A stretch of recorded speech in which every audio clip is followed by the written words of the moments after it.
Hello viewers, Assalamualaikum. This is me, Life Style Anika. Welcome back to my another new video. So guys, আজকে আমি ভাবলাম আমার dining রুমের পুরো পুরো ডাইনিং রুমের হোম ট্যুর দিব।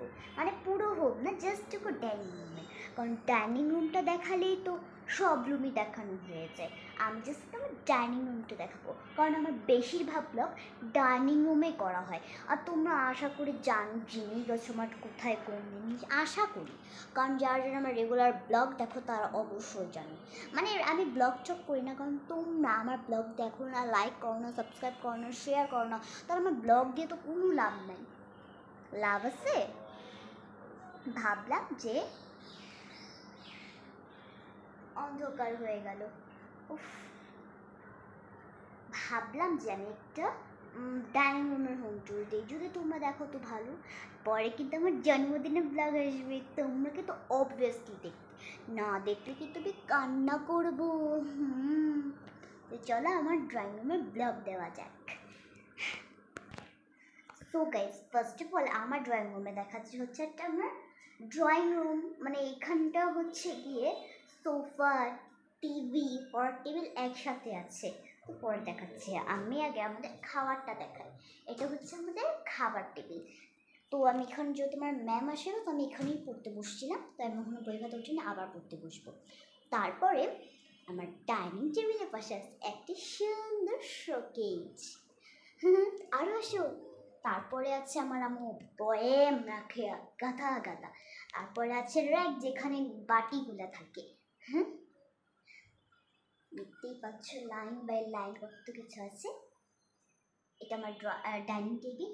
তারপর ওই সাইডটা, মানে এই সাইডটা হচ্ছে খাবার টেবিলের জন্য, আর এই সাইডটা হচ্ছে আমাদের মুভি টিভি দেখার জন্য। তো এই সাইডটা হচ্ছে আমাদের কি টিভি বা গেস্ট আসে যারা, তাদেরকে এখানে বসাবো এবং তারপর উপরে আছে একটা টিভি, তারপর আছে আমার পড়ার টেবিল, পাশে আছে একটা ফ্রিজ, যেহেতু ফ্রিজে তেমন কোনো কিছু নাই, আনারস আছে। সো এটা, আর এখানে আমি আরও অনেক পিকচার লাগিয়েছি, যেমন আমি একটা আমাদের শহীদ বীর আবু সাইদ, তারপর এখানে হচ্ছে আমাদের শহীদ মিনার, এটা জানি না থাকবে কিনা। তারপর আন্দোলনের সময় লিখেছিলাম মানে চেয়েছিলাম অধিকার, হয়ে গেলাম রাজাকার। তারপর আমাদের ফুল আসছে এখানে, আমাদের মানে খুব সুন্দরভাবে আমার বেডরুম প্লাস হচ্ছে এই বেডরুমের পর্দাটা একসাথে মিক্স করে আমি ডাইনিং রুমে লাগিয়েছি। এটা কিন্তু আমার নানার রুম, এইটুকুই দেখাবো। অ্যান্ড এইটা হচ্ছে ভিতরটা রুম, হচ্ছে আমার রুম, মানে আমি আমার বাবা মা এখানে শুই। তারপর আমার লাইট আছে, তো লাইটের পাশে আমি একটা ছবি দিয়েছি, দেখতেই পাচ্ছি খুব সুন্দর ডিজাইনটা। প্লাস আমি বলতে পারো এটা আমি গ্লু দিয়ে লাগিয়েছি, আমি এটা হট গ্লু দিয়ে লাগাইনি, এইটা আমি লাগিয়েছি ফ্যাবিকল। প্লাস ওইখানে হচ্ছে একটা হচ্ছে ডাইনিং রুমের এই সাইডটা অনেক ফাঁকা থাকে। সো আমি ভাবলাম যে একটু লাগাবো কিছু একটা আমার জন্মদিনের আগে, একটা কিছু লাগাবো। তারপর উপর আছে ঘড়ি সবার ঘরেই থাকবে।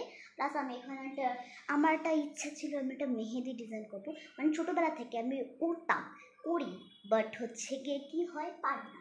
তো মনের মতো করে আমি একটা আঁকছিলাম, যেটা পরের সামনের রোজা আসলে, প্রথম রোজা যখন রাখবো তখন অবসর সময়ে, তখন আমি এই যে রামাদান করিমের আমার আঁকা ডিজাইনটা, আমার মনের ভিতর আঁকাটা ডিজাইনটা আমার হাতে ড্রয়িং করবে। দেখতেই পাচ্ছ আমি দাগাতে আমার হাতটাকে কী বা করে ফেলেছি। আর ওখানে একটা মক্কা মদিনার ছবি যেটা আমি এঁকেছি, অ্যান্ড আমাদের দেয়ালে অনেক ধরনের পিকচার লাগিয়েছি। তো এই হচ্ছে আমাদের ড্রয়িং রুমের ফ্লোর। সো আশা করি ভালো লেগেছে আমাদের ড্রয়িং রুমটা।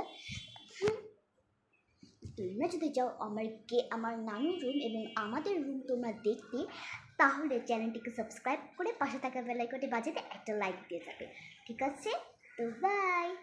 একটা জিনিস, এখানে হচ্ছে কি, আমি যত 5 ওয়াক্ত নামাজ পড়ি, তো আমার নামাজ পড়ার ক্ষেত্রে কী হয় জানেন, যে উজু এখন পারি, বাট হচ্ছে কি নামাজ ফরজ কোনটা, সুন্নত কোনটা, নফল কোনটা, এটা একটুখানি ভুলে যায় বলে আমি ওখান থেকে দেখিনি। আর আমি রেখে দিয়েছি তখন আমার সচরাচর চোখটা পড়ে। সো আজকের ভিডিওটা এই পর্যন্ত ছিল। তো কেমন লাগলো অবশ্যই কমেন্ট করে জানাবে। আমার জন্মদিনে 2টা ব্লগ আসতেছে, 3টা ব্লগ আসতেছে। একটা আমার জন্মদিনের ব্লগ, একটা হচ্ছে আমার মেকআপ ব্লগ, আর একটা হচ্ছে আমার গিফট আনবক্সিং ব্লগ। তোমরা কি দেরি করছো কেন? তাড়াতাড়ি সাবস্ক্রাইব করে দাও, এই দুটো রুমও দেখে ফেলো, প্লাস আমার বার্থডে স্পেশাল 3টা ব্লগটাও দেখে ফেলো, আরও অনেক মজা হবে। ঠিক আছে? তারপর আবার বার্থডে শপিং করবো, যে আমার বার্থডেতে আমি কী কী শপিং করলাম, এটাও কি তোমরা দেখবে না? দেখো দেখো, তাতে চ্যানেলটাকে সাবস্ক্রাইব করে দাও। একজন যদি দেখে তো সে লাকি হয়ে যাবে।